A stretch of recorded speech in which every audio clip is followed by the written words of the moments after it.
एका छोट्याशा गावामध्ये निवडणूक असते। निवडणुकीमध्ये काही उमेदवार उभे राहतात आणि या निवडणुकीत प्रचंड पैसा वाटला जातो। त्यातील एक उमेदवार एका तरुणाच्या माध्यमातून पैसा वाटतो आणि तो निवडूनही येतो आणि गावाचा सरपंच बनतो। हळूहळू गावात दादागिरी गुंडगिरी वाढत जाते, गावात विकास होत नाही।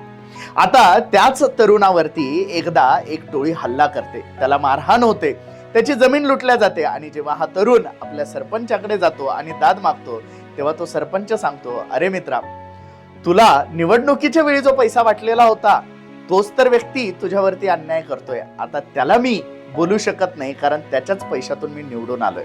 हे ऐकल्यावरती तो तरुण हताश होतो आणि त्याला आपली चूक समजते। ही चूक उद्याच्या निवडणुकीमध्ये तुम्ही करू नका, कारण निवडणुकीमध्ये वाटला जाणारा पैसा ही एक प्रकारची गुंतवणूक आहे तुमच्याकडून खूप काही ओरबाडण्याची। ह्या निवडणुकीमध्ये वाटला जाणारा पैसा कुठल्या ना कुठल्या पद्धतीने तुम्हाला परतफेड करावाच लागणार आहे। त्यामुळे माझे हात जोडून विनंती आहे, उद्याच्या निवडणुकीमध्ये पैसा घेऊ नका, पैसा देणाऱ्यांना मत देऊ नका, चांगल्या उमेदवाराला निवडा, संकटकाळी धावून येणाऱ्याला निवडा, चांगल्या पक्षाला मतदान करा। धन्यवाद।